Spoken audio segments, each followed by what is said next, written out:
우리는 계속해서 하나님께서 성도라면 하나님의 뜻을 따라야 하는데 그 뜻을 따라 그 뜻이 무엇이냐라고 했을 때 하나님의 5가지 명령을 통해서 우리가 그 뜻을 살펴보았습니다.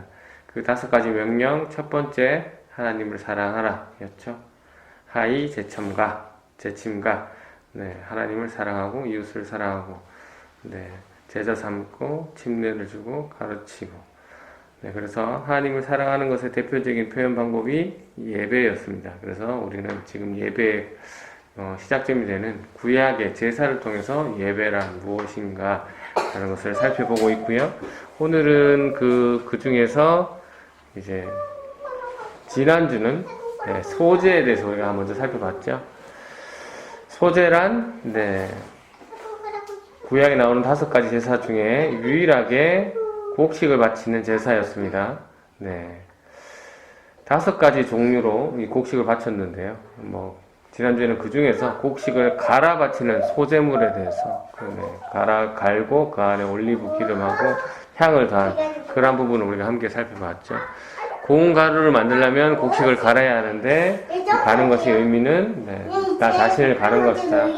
내 생각, 내 뜻을 갈고 가는 것이다. 그래서 예배란 내가 드러나지 않는 것, 내 생각, 내 모든 것을 내려놓고 하나님의 뜻을 듣는 시간, 하나님께 맡기는 시간이다.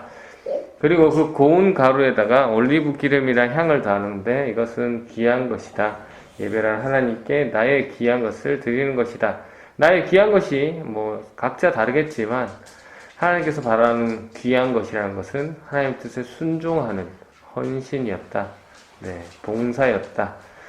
그렇다는 거. 그리고 소제 때 누룩이나 꿀은 넣지 말라고 했습니다. 누룩이나 꿀은 발효성을 지닌 식품이라고 말씀드렸죠. 있는 그대로의 모습을 변형시키는 것이다. 그리고 또 이방 제사 때 이 꿀이랑 누룩을 사용했기 때문에 그러한 것들과 구분하기 위해서 금지, 꿀을 금지했다. 누룩을 금지했다. 근데 넣는 부분도 있습니다. 이제 예배란 있는 모습 그대로 하나님께 나아가는 것이라고 했습니다. 그리고 소제 때 꼭 들어가야 되는 것이 뭐냐? 소금이라고 했습니다. 소금은 부패를 방지한다고 했죠. 그렇기 때문에 당시 또 소금은 약속의 확증의 의미로 바로 소금을 먹는다라고 했습니다. 하나님께서 소금을 먹으라라고 명령하신 것은 본인이 반드시 약속을 지키겠다는 의미를 가진다는 것이죠. 그래서 우리는 그 하나님의 약속을 믿고 감사함으로 예배를 드리면 된다. 그 변하지 않는 소금. 누구를 얘기한다 했죠? 예수 그리스도를 의미한다고 했죠. 그래서 하나님은 그 약속을 지키셨습니다. 우리는 예수 그리스도가 우리의 주가 되시며 우리의 구세주가 되시는 것을 약속으로 믿으면 됩니다. 그 소금을 믿으면 됩니다. 이어서 오늘은 화목제에 대해서 살펴보겠습니다. 화목제도 성격에 따라 3가지 종류가 있습니다. 감사함으로 드리는 감사제, 그리고 서원할 때 드리는 서원제, 그리고 자원해서 드리는 자원제, 이렇게 있습니다. 감사제는 말 그대로 집안에 무슨 감사한 일이 있을 때, 좋은 일이 있을 때, 특정한 사건이 있을 때 하나님께 감사함으로 드리는 그런 감사제입니다. 그리고 자원제는 특별한 사건은 없지만 이 평소에 지금 이렇게 지내는 것이 감사하고 행복하고 하나님께 문득문득 감사드리고 싶은 마음이 생길 때 드리는 자원제. 그리고 하나는 서원할 때 드리는 서원제가 있습니다. 서원제, 서원 아시죠? 하나님이 이렇게 해주신다면 내가 이렇게 하겠습니다. 라는 그런 서원제. 대표적으로 한나의 기도 맞나요? 하나님 자녀를 낳게 해주신다면 자녀 하나님께 드리겠습니다 하고 사무엘을 성전에 드렸죠. 이 중에서 오늘 본문에 나와 있는 제사, 이 어떤 화목제 제사입니까? 12절에 나옵니다. 한번 볼까요? 12절에 어떤 화목제입니까? 아까 3가지가 있던데. 감사함으로 드리는. 오늘 맞습니다. 감사함으로 드리는 감사제에 대한 이야기가 자꾸 조금 나오죠. 예배자가 하나님께 주신 은혜에 감사해서 드리는 제사, 감사제. 오늘날 비슷한 게 있습니다. 감사제는 아니지만 감사 헌금이라는 게 있죠. 네. 그래서 특별한 일이 있을 때, 감사한 일이 있을 때 하나님께 감사헌금을 드리는 사람들이 있습니다. 뭐 그렇게 따지면 화목제의 모든 의미를 다 가진 감사헌금이 있죠. 특별하지 않더라도 평소에 하나님께 감사해서 드리는 감사헌금이 있고, 그 다음에 서원할 때 드리는 감사헌금이 있습니다. 다 감사헌금이랑 비슷한 의미가 있네요. 그리고 화목제에서 이 다른 제물 때 쓰지 못하는 음식이 들어갑니다. 네. 다른 제사 때 쓰지 못하는 음식, 그게 뭘까요? 13절에 나옵니다. 다른 제사 때는 요거 쓰지 말라 해야 돼요. 요 화목제 때는 써요. 뭡니까? 누룩 맞습니다. 네, 누룩 지난주에 소제 때 넣으라 사용해라 했습니까? 사용하지 말라 했습니까? 사용하지 말라고 했죠. 근데 사용하라고 되어 있습니다. 예외사항인데요. 네. 화목제는 다른 제사와 다르게 하나님께 드린 제물을 어떻게 해야 되냐면 이웃과 나누어 먹는 규칙이 있습니다. 네. 다른 음식은, 다른 제사의 제물은 그 제사자라고 하죠. 드리는 사람이 손을 못 대요. 근데 화목제를 드리는 이 제물만큼은 제사자가 먹을 수 있고 그것을 이웃을 나눌 수가 있습니다. 그런데 이웃과 나누려면 맛있어야 되죠. 그래서 누룩을 넣는 게 훨씬 맛있기 때문에 누룩을 넣어서 나눠줘라. 네. 그래서 화목제는 일종의 잔치의 의미입니다. 잔치, 축제. 그래서 예배란 잔치와 축제의 의미가 있는 거죠. 그래서 예배가 즐거워야 됩니다. 예배가 잔치의 느낌이 있어야 됩니다. 신나야 되는 거예요. 네, 우리가 잔치 갈 때 기쁘잖아요. 예쁜 옷 입고. 네, 기쁜 마음으로 가는 것처럼 예배가 그렇습니다. 화목제가 다른 제사와 구별되는 것, 아까도 말씀드렸지만 제사자가 먹을 수 있다라는 것이죠. 네, 다른 제사는 불에 태우거나 제사장한테 드리는데 유일하게 제사자가 먹을 수 있습니다. 그래서 아까 전에 말씀드렸지만 제사자 혼자 먹을 수 있는 게 아니고 이웃들과 함께 나눠야 되는데 15절에 보시면 나옵니다. 다른 사람들하고 나눠 먹는데 나눠 먹는 규칙이 있죠. 네, 바로 바친 제물을 고기를 그날 바친 날 다 먹으라고 합니다. 그 다음 날까지 남겨주지 말라고 하죠. 그런데 16절에 보니까 화목제 중에 서원제나 자원제로 드리는 제물은 감사제와 마찬가지로 당일날 먹는 것이 원칙이지만 만일 그날 다 못 먹으면 그 다음 날까지 먹어도 된다. 그리고 그래도 못 먹으면 3일째는 태워라 라고 되어 있습니다. 왜 이렇게 화목제로 드리는 제물은 빨리 먹으라고 했을까요?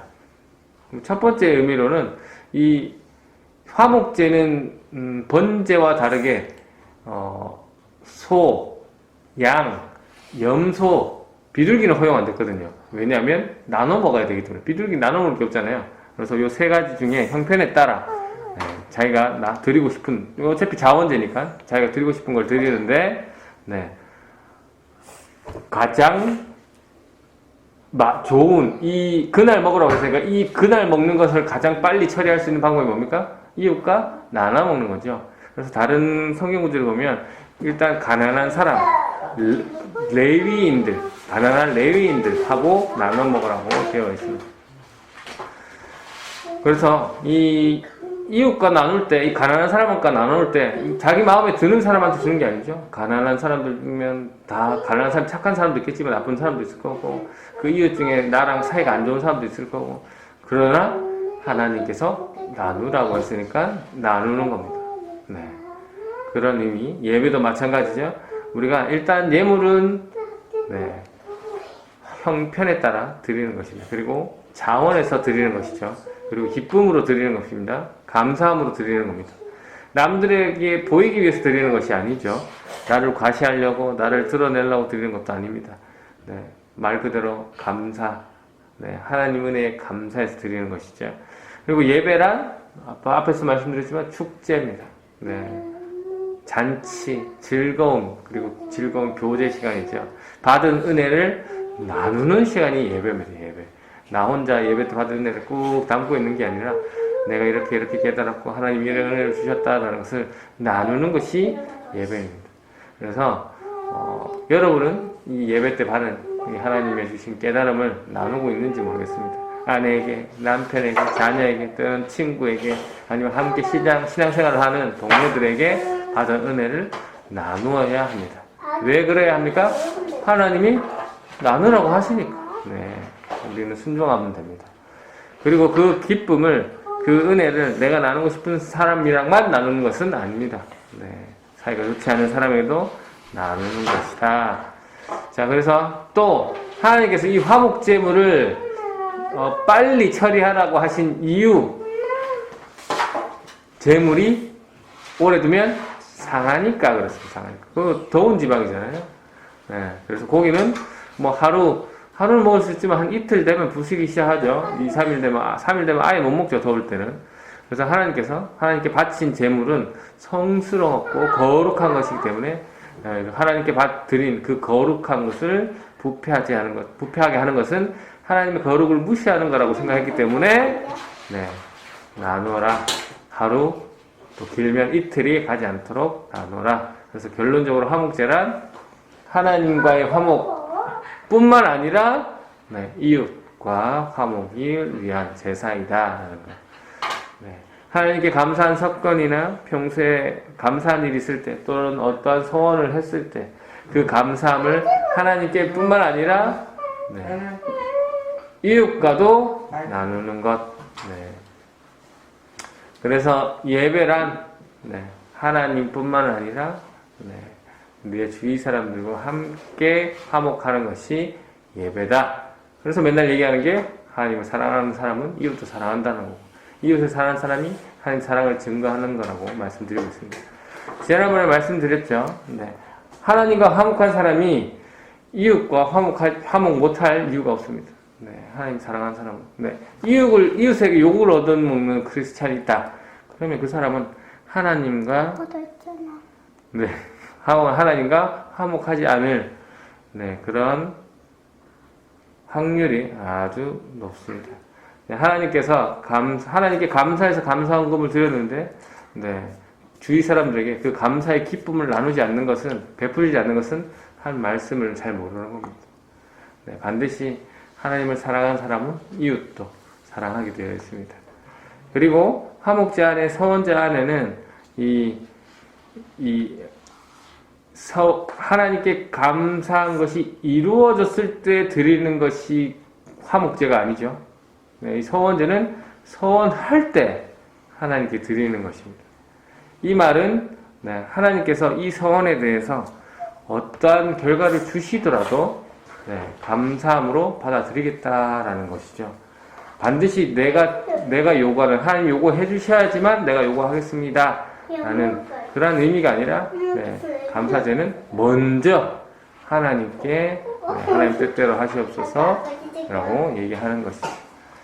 그래서 지난주에도 얘기했지만 기도가 안 되는 이유, 네, 기도가 안 들어지는 이유, 네, 하나님께서 안 들어주시는 것이 아니라 네, 하나님께서 기다려라고 하실 수도 있고 아니면 가장 좋은 것을 언제나 주시기를 원하는 우리 하나님께서 나에게 지금 이것이 가장 좋은 것이기 때문에 그 하나님의 큰 계획 안에 있다라는 그러한 믿음의 자세를 가지고 우리가 예배를 드려야 합니다.